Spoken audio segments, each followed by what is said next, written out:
합당하게라는 단어가 굉장히 중요하다라고 우리는 여러 번 들었습니다. 성경 전체에서 합당하게라는 단어가 신약 성경에만 6번 등장할 정도로 사도 바울의 서신뿐만 아니라 복음서에서도 굉장히 중요하게 다루는 단어입니다. 그런데 이 합당하게가 사라지려면 절대로 노력하거나 내가 윤리적으로나 도덕적으로 노력해서 사라지는 것이 절대 아닙니다. 그러면 어떻게 누가 합당하게 살 수 있고 합당하게 살아가게 되는 것인지를 오늘 설교를 통해서 다시 한번 확인하실 수 있기를 바랍니다. 창세기에서 뱀으로 등장하는 사탄이 아담과 하와를 유혹했습니다. 유혹할 때 그 어떤 것을 가지고 유혹을 했는가 생각을 해보면 선악과를 먹으면 반드시 죽는다고 그랬는데 하나님은 사탄은 그걸 먹어도 절대 죽지 않는다라고 하나님의 말씀을 정면으로 배척했습니다. 그런데 죽지 않는다와 죽는다라는 단어를 생각해 볼 때 어느 쪽이 우리한테 좋은 말로 들립니까? 죽지 않는다는 말이 좋은 말로 들립니다. 하나님은 죽는다고 그랬습니다. 먹으면 반드시 죽는다고 그랬습니다. 근데 사탄은 절대 죽지 않을 거랍니다. 그렇게 살아도 된답니다. 적당하게 살랍니다. 심각해지지 말랍니다. 그리고 나서 그거를 먹으면 어떤 결과가 주어지는가라고 이야기하면서 이렇게 유혹합니다. 너 그것을 먹으면 네가 하나님처럼 눈이 밝아질 거야. 하나님처럼 될 거야. 하나님처럼 될 거야 라는 말이 도대체 무슨 말일까요? 선악과를 먹으면 어떻게 하나님처럼 되는 걸까요? 올마이티 갓이 된다는 얘기일까요? 갑자기 기적을 행하는 능력자가 된다는 뜻일까요? 이렇게 해석해 봐야 되겠습니다. 이 말을 다른 말로 해석을 한다면 이 뜻입니다. 네가 네 인생의 주인이잖아. 하나님은 필요 없잖아. 우연히 태어났잖아. 지금도 네가 살고 있는 거잖아. 하나님 따위가 어딨어? 눈에 보이지도 않는데. 인간이 만들어낸 소설이야. 믿지 마. 네가 네 인생의 주인이야. 하나님처럼 될 거야. 다른 말로 하면 이겁니다. 네가 원하는 대로 살아버려. 구속받지 마. 네가 하고 싶은 대로 해. 다 거짓말이야. 속지 마. 원하는 대로 살아. 편하게 살아. 남들 눈치 보지 말고 네가 하고 싶은 대로 해.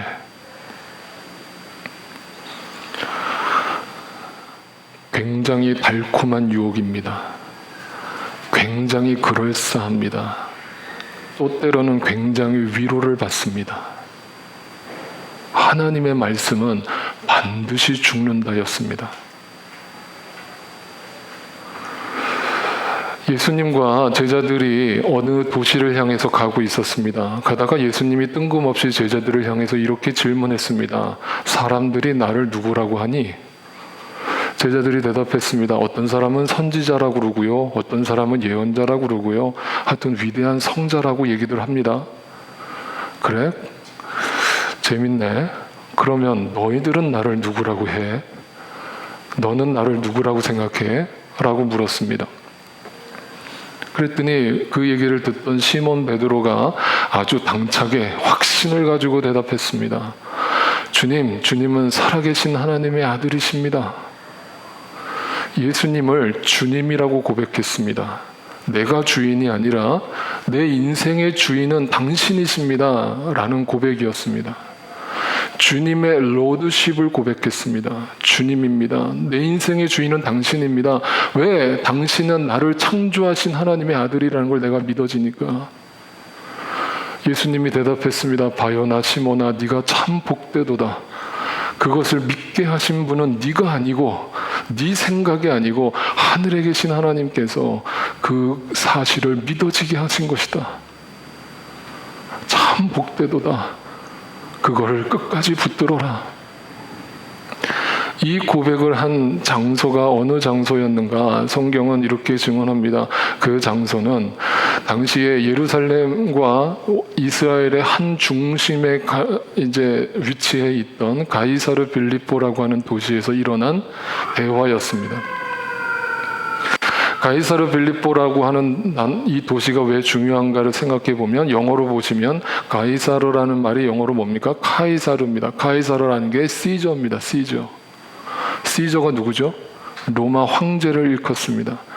그러니까 이 빌립보, 가이사르 빌립보라고 하는 도시가 세워진 목적은 하나입니다. 황제의 도시라는 뜻입니다. 로마는 당시에 엠파이어, 제국을 이루고 있으면서 자기들이 점령한 나라에마다 황제의 도시를 2군데, 3군데씩 세워놨습니다. 그리고 그곳에서 모든 식민지 백성들이 황제를 기억하고 황제를 숭배하게 만들었습니다. 매일 아침마다, 매일 점심때마다, 매일 저녁때마다 그 황제의 신전 앞을 지나가면서 그 황제를 찬양해야 됐고, 그 황제의 위대함을 높여야만 로마 시민의 자격을 주었습니다. 바로 그 가이사르 빌립보 한복판에서 예수님이 물으신 겁니다. 너희는 나를 누구라고 하느냐? 주님, 당신은 주님이십니다. 황제가 내 삶의 주인이 아니고, 내가 내 삶의 주인이 아니고, 주님, 인간적인 눈으로는 볼품없어 보이는 당신이 내 삶의 주인이라는 건 난 믿어집니다.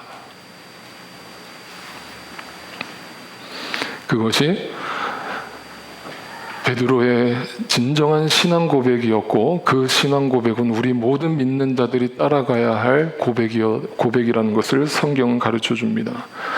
그래서 성경은 계속 이 창세기의 이야기, 또 예수님이 제자들한테 너희는 나를 누구라고 하느냐, 주님 되심을 자꾸 확인하는 이유가 뭐냐면, 성경 예수님이 산상수훈에서 이것을 이렇게 경고한 바 있습니다.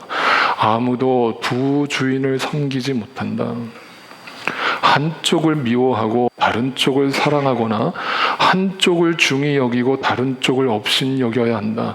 너희는 하나님과 재물, 하나님과 명예, 하나님과 세상, 하나님과 이 땅의 눈에 보기 좋은 것들을 동시에 섬길 수 없다. 없다. 반드시 죽는다. 없다. 미련을 버려. 끊어버려. 두 주인을 버려. 이렇게 얘기하셨는데, 이렇게 얘기하시고 나서 그 다음의 이야기가 우리가 너무나 익히 잘 알고 있는 말씀이 비로소 시작됩니다. 두 주인을 섬기지 말라는 말씀을 하시고 나서 뭐에 대한 얘기를 하시는가? 25절에 그러므로 내가 너희에게 말한다. 목숨을 부지하려고 무엇을 먹을까 무엇을 마실까 걱정하지 말고, 몸을 보호하려고 무엇을 입을까 걱정하지 말고, 목숨이 음식보다 소중하지 않냐? 몸이 옷보다 소중하지 않냐? 왜 걱정하는데? 네 삶의 주인이 누군데? 네가 하나님이 돼 있는 거야 지금? 두 주인을 버리라니까. 입으로만 주님 주님 하지 말라니까. 네 삶의 주인이 누구냐고. 그리고 나서 이런 말씀하십니다. 오늘 있다가 내일 아궁이에 들어갈 저 들판에 있는 들풀도 하나님께서 입히고 계시다는 사실을 너희가 아느냐? 그렇다면 하물며 너희를 그냥 놔둘까 보냐? 너희를 이 땅에서 굶어 죽게 놔둘까 보냐? 믿음이 적은 자들아. 믿음이 적은 자들아. 언제 그 눈을 뜰 거야? 언제 그 눈을 떠서 진짜 본질이 뭔지를 보게 될 거야? 언제 그 마음속에 두 주인을 버려버리고 예수님을 나의 구세주로 주님으로 영접할 거야? 그러면 이제 우리는 이렇게 변명거리를 찾습니다. 예수님 다 알아요. 알아요. 그렇게 살아야 된다는 거 알아요. 그런데 육신이 연약한데 어떡합니까? 인간이라는 존재가 이렇게 허약하고 약한데 하루에도 12번씩 살까 말까를 고민하는 게 인간인데 너무 우리를 과대평가하지 마세요, 예수님. 저는 그렇게 대단한 존재가 아니에요. 우리는 그렇게 믿음이 쑥쑥 자라지 않아요. 좀 이해해 주세요. 그러니까 이런 변명이 나옵니다. 로마서 6장에 그러면 우리가 무엇이라고 말을 해야 되겠습니까? 그 은혜를 더 입으려고 여전히 죄 가운데 머물러야 합니까? 여전히 이 세상의 방식을 따라가야 됩니까? 그냥 약하다는 핑계로 계속 그 자리에 머물러 있어야 됩니까? 내가 육신에 머물러 있다는 이유로 계속 불평과 원망을 해도 하나님은 그냥 놔두시는 겁니까? 이 말은 다른 말로 이 말입니다. 여전히 어린아이처럼 울고만 있어야 합니까? 그러라고 우리를 구원하셨습니까? 그러라고 우리를 천국 백성으로 삼으셨습니까? 그러라고 우리를 주님의 증인으로 부르셨습니까? 다른 말로 하면 또 이 말입니다. 여전히 세상의 미련을 두고 살아야 합니까? 그렇게 세상에 답이 없다는 걸 확인하고 또 경험하고 또 경험했는데도 여전히 두 주인을 품고 살아야 합니까? 2절에 이렇게 얘기합니다. 그럴 수 없습니다. 그럴 수 없습니다. 우리는 죄에 죽은 사람들입니다. 과거형이에요. 죽을 것이 아니에요. 이미 우리는 죽은 사람들이래요. 어떻게 죄 가운데서 그대로 살 수 있습니까? 어떻게 두 주인을 품고 살 수 있습니까? 어떻게 여전히 눈에 보이는 것에 미련을 두고 살 수 있습니까? 어떻게 여전히 먹을 거에만 초점을 두고 살 수 있습니까? 그게 중요하지 않다는 게 아니에요. 현실적인 게 다 필요 없다는 얘기 아니에요. 그게 목적이 아니라는 거 아시잖아요. 거기에 우리의 가치가 있지 않다는 거 아시잖아요. 우리는 이미 죽었잖아요. 어떻게 죄 가운데서 그대로 살 수 있습니까? 세례를 받아서 그리스도 예수와 하나가 된 우리는 모두 세례 받을 때에 예수 그리스도와 함께 죽었다는 것을 여러분 믿지 못합니까? 아직도 믿지 못합니까? 아직도 내 의가 아직도 살아 있습니까? 죽어야죠. 날마다 죽어야죠. 갈라디아서에서는 이렇게 사도 바울의 고백을 우리는 유명한 구절을 알고 있습니다. 나는 그때 예수를 처음 만났을 때 그때 이미 십자가에서 예수와 함께 죽었습니다. 난 죽었어요. 그러므로 이제 내가 지금 살고 있는 것은 내가 아닙니다. 여전히 내가 하나님이라고요? 여전히 내가 내 삶의 주인이라고요? 아니에요. 나 이미 그때 죽었어요. 그리스도께서 내 안에 살고 계십니다. 지금 내가 육신 안에서 살고 있는 삶은 나를 그토록 사랑하시고 나를 위하여 십자가에서 자기 몸을 내어주신 그 예수 그리스도를 믿는 믿음 안에서 사는 것입니다. 이게 믿어지십니까? 이 고백이 여러분한테서 나오십니까? 이 고백이 아직도 멀게 느껴지십니까? 아직도 먼 산 바라보듯이 바라보고 계십니까? 오늘 본문 27절은 이렇게 얘기합니다. 합당하게 생활하십시오. 여러분은 오로지 그리스도의 복음에 합당하게 생활하십시오라는 이 단어에 주목하십시오. 이 합당하게라고 하는 단어에 초점을 맞추면 정확한 단어로 헬라어로 보면 이렇게 해석할 수 있습니다. 악시오스라고 하는 단어를 썼습니다. 이거 제가 지난번에 교회론 설교할 때 여러분께 설명드렸습니다. 기억하세요. 악시오스라고 하는 이 단어는 뭐냐면 어울리다, 자격이 있다라는 뜻이에요. 이게 뭐라고 그랬어요? 어떤 때에 따라서 내가 입는 옷이 다르죠. 장례식장에 갈 때는 검은 옷을 입어야 하고 결혼식장에 갈 때는 나름대로 정장을 입고 가야 합니다. 격에 맞춰서 때에 맞춰서 입는 옷이 다릅니다. 의사는 의사의 가운을 입어야 되고 목사는 목사의 가운을 입듯이 다 자기의 자격에 따라 입는 옷이 다릅니다. 크리스찬이라면 크리스찬에 어울리는 옷이 있다는 거예요. 크리스찬에 어울리는 옷을 입으라는 거예요. 근데 장례식장을 가면서 파티복을 입고 가거나 결혼식장에 가면서 장례식복을 입고 가는 사람은 없잖아요. 바보잖아요. 멍청이잖아요. 근데 우리가 그렇게 살고 있는 거 아니에요? 크리스찬이라고 하면서 세상 사람들의 옷을 입고 살아요. 여전히 요셉의 채색 옷을 입고 자랑하면서 살아요. 그게 복인 줄 알고 착각하고 살아요. 어울리지 않는 거예요. 어울리지 않는 거예요. 더 이상 두 주인 품고 살지 마십시오. 당신은 당신의 삶의 주인이 아닙니다. 당신을 창조하신 하나님이 있습니다. 태초에 하나님이 천지를 창조하셨다는 그 창세기 1장 1절이 아직도 믿어지지 않으면 여러분은 신앙인이 아닙니다. 여러분은 크리스찬 아니에요. 다시 한번 본문을 보세요. 그러면 이 합당하게 생활한다는 게 구체적으로 뭘까? 오늘 본문은 이것을 이렇게 설명합니다. 한 성령, 한 마음, 함께 싸우며라는 단어로 동사 3개로 강조를 합니다. 중요한 단어는 뭐냐면 하나라는 거예요. 하나. 자, 이 말을 이렇게 해석하셔야 됩니다. 내가 합당하게 생활하는 것이 개인적인 문제이기도 하지만 성경은 개인적인 문제로만 취급하지 않습니다.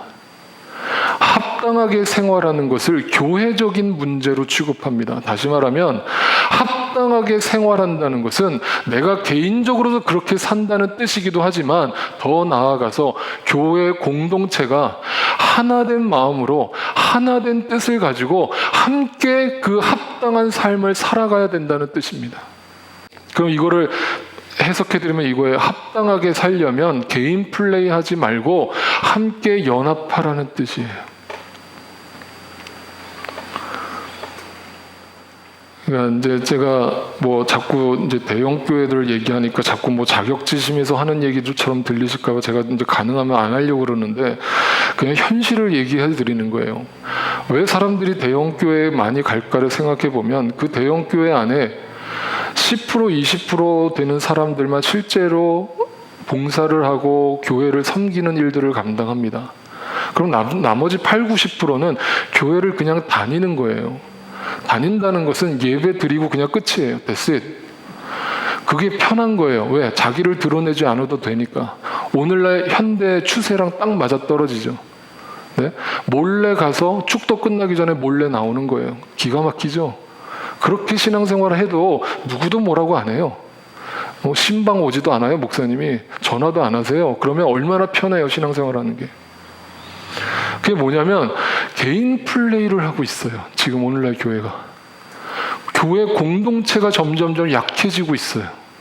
그러면 우리 교회는 뭐가 달라요? 교회가 숫자가 얼마 안 된다고 개인 플레이 안 할까요? 한번 여러분 자신을 돌아보세요. 개인 플레이 하고 있지 않나? 정말 성도의 교제를 여러분이 소중하게 생각하고 계세요? 주일날 하루 모이는데 밑에 내려가서 교제할 때 정말 한 분 한 분이 어떻게 사셨는가에 관심 갖고 있어요? 아니면 늘 얘기하는 사람들하고만 얘기하고 있어요? 이런 작은 공동체 안에서도 그게 이루어지지 않는다면 우리는 개인 플레이하고 있는 거예요. 합당하게 살아간다는 것에 궁극적인 실천을 우리 교회가 못하고 있는 거예요. 중요한 건 그렇게 되려면 뭐가 있어야 되냐면 한 성령이 필요해요. 여러분, 성령은 하나죠. 성령이 둘, 셋이 있을 수 없죠. 그 말의 뜻이 뭘까요? 한 성령이라는 말의 뜻은 말씀이 하나라는 뜻이에요. 그건 뭐냐면 그 말씀의 본질을 우리가 배우고 이렇게 설교를 통해서 성경 공부를 통해서 말씀의 본질이 뭔가를 배우고 그 말씀의 본질을 우리의 목표로 삼아야 된다는 뜻이에요. 여러분, 축구 경기를 할 때 가장 중요한 게 있어요. 목표가 있어야 돼요. 어떤 팀이 우승을 하려면 우리가 이번 대회에서 우승해야 되겠다라는 목표를 세우고 훈련을 시작하는 거예요. 목표도 없이 훈련을 시작하는 팀은 바보죠. 그런 팀은 망해요. 오래 못 가요. 그러니까 목표가 제일 중요해요. 우리가 어디를 바라보고 있느냐가 중요해요. 그걸 알려주시는 분이 성령이라고요. 근데 그게 우리가 다 똑같아야 된다는 얘기예요. 어딜 바라보는 거예요, 여러분? 우리의 목표가 어딥니까? 어디예요? 지난주 제가 설교했잖아요. 사도 바울이 죽어도 그만 살아도 그만이라고 하는 그 이유가 뭐라고 그랬어요? 그가 어딜 바라보고 있는 거예요? 이미 저 영원한 집을 바라보고 있다고요. 생명을 바라보고 있다고요. 그게 우리의 목표라고요. 그게 뭐예요? 이 땅에서 어떻게 그게 드러나요? 한 영혼에 대한 구원으로 드러나는 거예요. 관심이에요. 그러니까 한 성령이라는 말은 우리의 목표예요. 목표. 그 목표를 우리는 같이 바라봐야 돼요. 여러분 여기 지금 가운데 십자가 있죠? 십자가 같이 바라보세요. 다 바라보세요. 네, 같이 바라보는 거예요. 그런데 누군가 자꾸 딴 데를 바라보고 있으면 그게 합당하게 생활한다라는 이 공동체의 의미가 약해지는 거예요. 기억하세요. 우리의 목표는 하나예요. 같이 바라봐야 돼요. 그걸 같이 바라보고 가는 거예요. 그거는 말씀을 통해 알아야 되고 성령님을 통해서 날마다 확인하는 거예요. 두 번째는 뭐예요? 한 마음이에요. 한 마음은 무슨 뜻이냐면 우리가 그런 한 마음으로 연합한다는 뜻이에요. 서로가 하나 되는 거예요. 연합하는 거예요.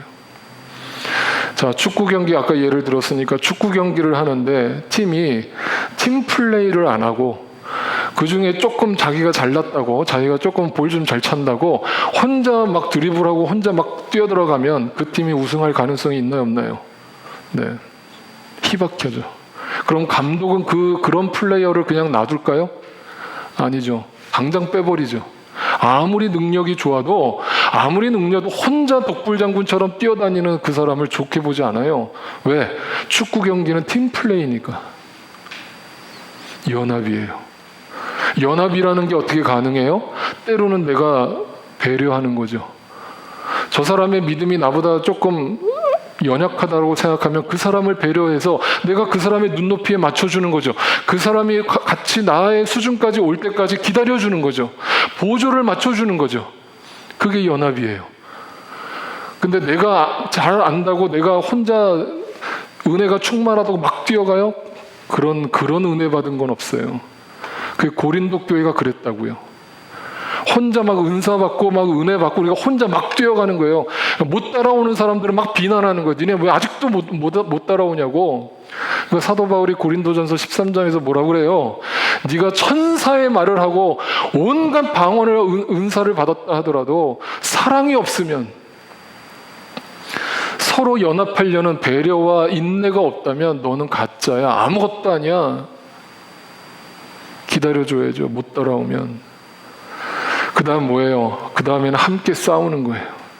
다 준비가 됐죠. 목표가 하나로 정해졌어요. 이제 서로 연합이 됐어요.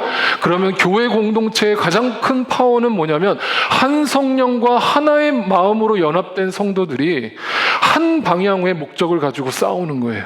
전쟁이에요. 그게 영적 전쟁이에요. 그러니까 복음에 합당하게 생활한다는 것은 이런 과정이 필요한 거예요. 목표가 정해져야 되고 목표를 같이 바라봐야 되고, 그리고 그 목표가 하나가 된 마음으로 서로가 배려하고 서로가 양보해서 하나가 되는 것에 힘써야 되고, 그 다음에는 같이 싸우는 거예요. 누군가 패배하고 누군가 넘어지고 누군가 엎드러지는 것처럼 보이면 같이 기도해주고 같이 격려해주고 같이 위로해주면서 그 영혼을 붙들어주는 거예요. 같이 싸우는 거예요. 나 혼자 싸우는 게 아니에요. 같이 싸우는 거예요. 자, 이 방향으로 가는 거예요. 그게 복음에 합당하게 사는 삶이에요. 자, 그 다음에 28절에 그러면 이렇게 이제 이해가 됩니다. 28절을 보니까 또한 어떤 일에서도 대적하는 자들을 두려워하지 않게 되죠. 네? 이제 결과로서 이게 따라오죠. 왜? 목표가 하나로 정해졌고 서로 연합됐고 서로 그 전쟁을 싸워 나가는데 나 혼자 개인 플레이하면서 싸우는 게 아닌데 뭐가 두려워요? 하나님이 함께 하신다는 것도 있거니와 같은 믿음의 동역자들이 함께 싸우잖아요. 근데 뭐가 두려워요? 두려울 게 뭐가 있어요? 그러니까 이 어떤 일에서다로 하는 단어가 뭐예요? 네, 고난이나 핍박이 올 때 혼자가 아니라는 거예요. 그러니까 그것을 내가 함께 싸워 나간다는 거예요. 그러면 제 이 말을 잘 들어보세요. 제가 아까 처음에 주인 되는 것이 누구인가에 대한 이야기를 했어요. 누가 주인이냐에 대한 이야기를 했어요. 그리고 이 공동체가 연합돼서 어떤 고난이 오든 어떤 핍박이 오든 개인 플레이하지 않고 서로 연합해서 서로 중보하면서 이 싸움을 함께 싸워 나갈 때 두려워하지 않게 된다는 얘기를 제가 했어요. 왜 얘기했을까요? 왜 얘기했을까요? 이제 연결이 되세요? 여러분, 믿음으로 바로 선다는 건 혼자서 하는 게 절대 아니라는 얘기예요. 내가 두 주인을 섬기고 있으면 옆에 있는 사람이 그걸 봤으면 그걸 깨닫도록 옆에서 도와주든지 어떤 식으로든지 말씀을 가르치든지 그 사람을 격려해서 두 주인을 포기하게끔 만들어야죠. 연합이잖아요. 내 책임이 있잖아요. 공동 책임을 져야 되잖아요. 그런데 이게 뭐예요? 같이 따라가 버리고 있네. 네? 한 사람이 막 세상적인 거 취해가지고 막 떠들고 있으면 또 그 말에 또 동조하고 있네. 정신 차리라고 한 말 한마디 못해준 망정. 그렇게 되면 안 된다는 얘기예요. 왜? 그들에게는 그것이 멸망의 징조라고 확인하고 있대요. 여러분에게는 구원의 징조가 이미 우리에게 드러났대요. 이것으로 하나님께서 다 하시는 일이래요. 그 다음에 29절에 이렇게 얘기합니다. 하나님께서는 여러분에게 그리스도를 위한 특권, 그리스도를 믿는 것뿐만 아니라 그리스도를 위하여 고난을 받는 특권도 주셨대요. 이 특권이라는 단어에 주목하세요. 특권이라고 하는 단어는 성경에 두 가지 의미로 쓰여지는데, 하나는 하나님의 자녀가 되는 특권. 따라하세요. 하나님의 자녀가 되는 특권. 두 번째 특권은 그리스도를 위해 고난을 받는 특권. 뭐라고요? 시작. 아니, 두 가지 다 얘기하셔야죠. 네네. 정신 바짝 차리세요, 지금. 자, 첫 번째 특권이 뭐라고요? 하나님의 자녀가 되는 특권. 두 번째 특권은 뭐라고요? 그리스도를 위하여 고난을 받는 특권이 있대요. 둘 다가 특권이라고요. 특권이라고요. 이 특권이라는 말을 제가 풀어드릴게요.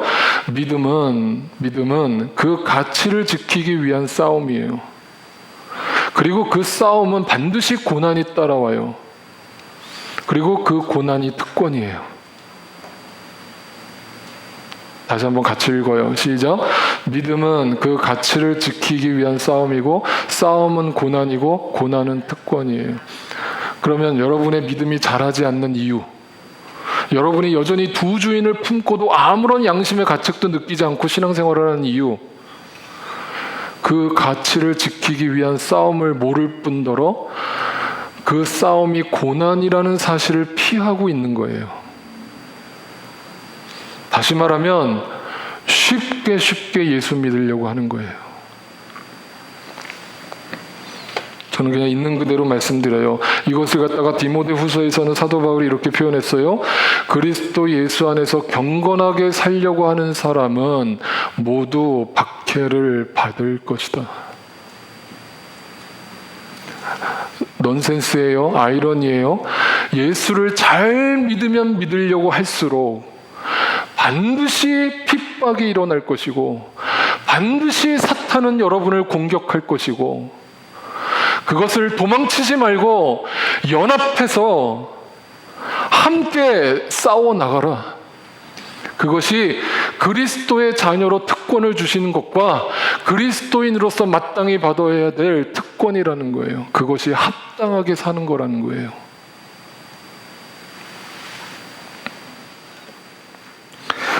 오늘 본문 30절은 그래서 이렇게 결론이 납니다. 여러분은, 사도 바울은 항상 이런 어투예요. 저는 이 사도 바울을 따라가려고 저도 몸부림쳐요. 사도 바울은 항상 자기 먼저예요. 남한테 설교하기 전에, 남한테 그렇게 살라고 강요하기 전에 자기가 먼저 그렇게 사는 걸 보여주는 거예요. 뭐라고 얘기하는가? 여러분은 내가 하는 것과 똑같은 투쟁. 지금 사도 바울이 어떤 상황이라고요? 복음을 전하다가 핍박을 받고 있잖아요. 네? 싸우고 있잖아요. 투쟁하고 있잖아요. 근데 그 고난을 피하지 않았잖아요. 그냥 이 땅의 축복의 편한 데서 두 주인을 품고 적당하게 살지 않았잖아요. 내가 이렇게 살고 있으니까 여러분도 그렇게 산다는 걸 내가 보기를 원하고 내가 그렇게 듣기를 원해요. 내가 그렇게 살지 않으면서 여러분한테 그렇게 살라고 말 못해요. 사도 바울은 항상 자기가 그렇게 살았대요. 그렇게 살았대요. 그러니까 여러분도 그렇게 살래요. 두 주인을 버리고 살래요. 합당하게 살래요. 다시 한번 기억하세요. 그 투쟁은 목표가 설정돼야 돼요.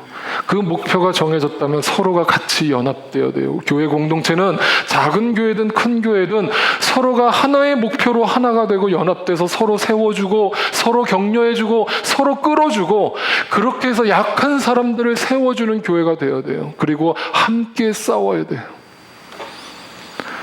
여러분, 우리 중보기도 이준 집사님이 계속 하고 계시는데 여러분, 그냥 우리가 피상적으로 중보기도를 하지 마시고 여러분 개인적으로 중보기도가 필요하신 분들 제가 이렇게 요청하시는 걸 제가 들어요. 어떤 집사님이 이런 기도 제목을 요청하셨어요 라고 이렇게 하시는 걸 제가 들으면 제가 마음이 참 감사해요. 그걸 소중하게 여기는 거예요. 그래서 나 혼자만 기도하는 게 아니라 반드시 함께 그 기도를 요청하는 거예요. 그래서 기도 제목은 나눌수록 좋아요. 나눌수록 좋다고요. 쉬쉬하지 말라고요. 뭐가 부끄러워요, 여러분? 뭐가 그렇게 쪽팔려요? 다 나누세요. 믿는 성도들한테 다 나누세요. 다 나눠서 함께 기도하세요. 그게 교회 공동체가 존재하는 목적이에요. 여러분, 이 이야기는 성경의 이야기예요. 성경에 이렇게 산 사람들의 이야기가 적혀 있어요. 성경의 맨 마지막 책이 뭐죠? 요한계시록이에요. 요한계시록은 무시무시한 책이 아니라고 그랬어요. 제가 여러 번 그때 강의 설교도 했고 여러분께 가르쳐 드렸기 때문에 우리 교회는 더 이상 오해 안 하실 거예요.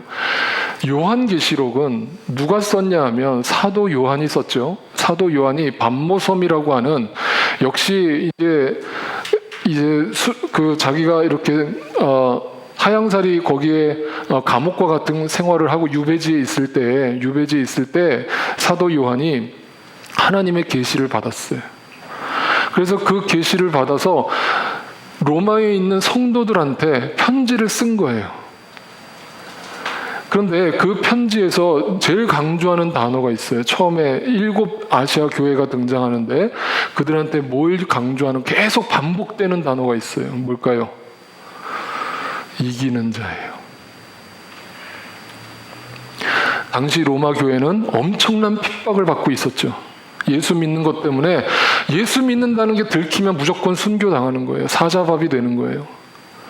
그런데 사도 요한이 하나님의 계시를 받고 그들한테 위로의 편지를 쓰면서 이기래요. 이기라는 말은 이거예요. 끝까지 견디라는 거예요. 끝까지 그 길을 포기하지 말고 가라는 거예요. 끝까지 이기는 자에게는 하나님이 그 축복을 주시겠다는 거예요. 약속을 주시겠다는 거예요. 그러니까 그 이기는 자들이 마지막으로 요한계시록 맨 마지막에서 뭐라고 고백해요? 여전히 자기의 삶은 핍박을 받고 있고 온갖 고난 가운데 처해 있는데 아유 주님 좀 빨리 좀 오세요. 주님 괴로워 죽겠어요. 이렇게 고백했을까요? 아니에요. 이렇게 고백했죠. 마라나타. 이 마라나타라는 말이 원래 아람어인데 아람어를 갖다가 헬라어로 번역한 거예요. 이 말을 우리는 흔히 알기로 주 예수여 어서 오시옵소서라는 단어로만 이해하고 있어요. 근데 그 앞에 내용은 이런 뜻이에요. 주님 언제 오실지는 우리는 몰라요. 그날이 우리한테 중요하지 않아요. 몇 날 몇 시에 오는 것이 우리에게 중요하지 않아요. 더 이상. 오늘 오셔도 되고 1년 뒤에 오셔도 되고 내가 이 땅에 살아있는 동안 안 오셔도 돼요. 그런데 주님이 다시 오신다는 그 약속을 나는 오늘 이 핍박당하는 현실 속에서 믿어요. 확실하게 믿어요. 나는 그 주님을 한 목표로 세우고 그걸 바라보고 있어요. 근데 이게 개인의 고백이 아니에요.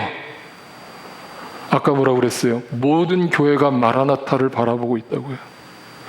모든 교회가, 그 핍박당하는 로마 교회가 마라나타의 주님을 바라보고 기대하고 있다고요. 소망을 두고 있다고요. 그러니까 이 말이 어떤 뜻으로 들려요?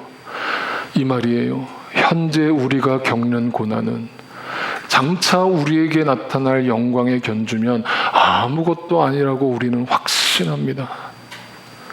내가 아니면 우리가 그게 교회예요. 그게 교회라고요. 여러분, 제가 이거 말씀드리죠. 여러분이 일주일을 살면서 성령 충만한 삶을 살았는지 육신에 충만한 삶을 살았는지 저는 여러분 딱 보면 알아요. 어떻게 보는 줄 아세요?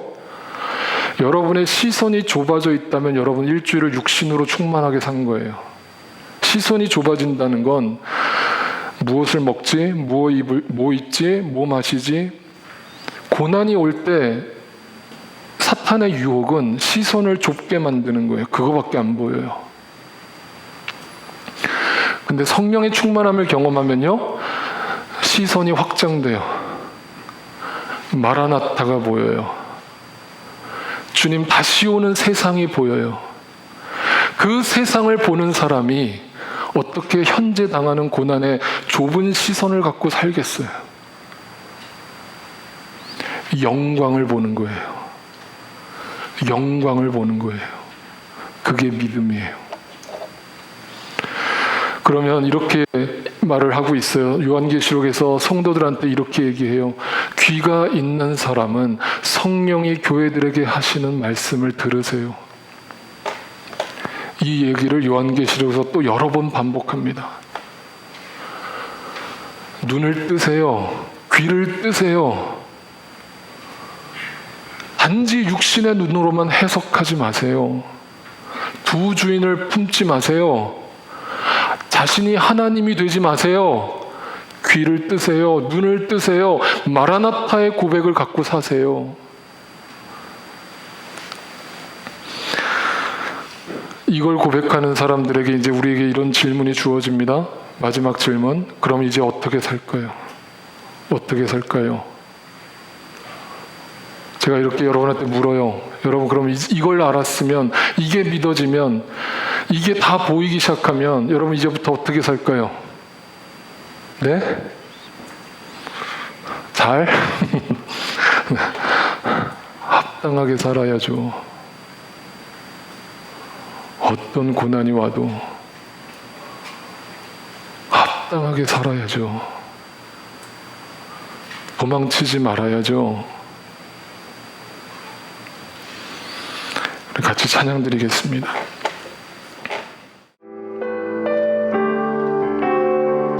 가사를 생각하면서 찬양하세요. 이곳에 생명샘 솟아나 눈물 골짜 지나갈 때에 머잖아 열매 맺히고 웃음소리 넘쳐나리라. 다시 한번. 이곳에 생명샘 솟아나 눈물 골짜 지나갈 때에 머잖아 열매 맺히고 웃음소리 넘쳐나리라. 꽃들도 구름도 바람도 넓은 바다도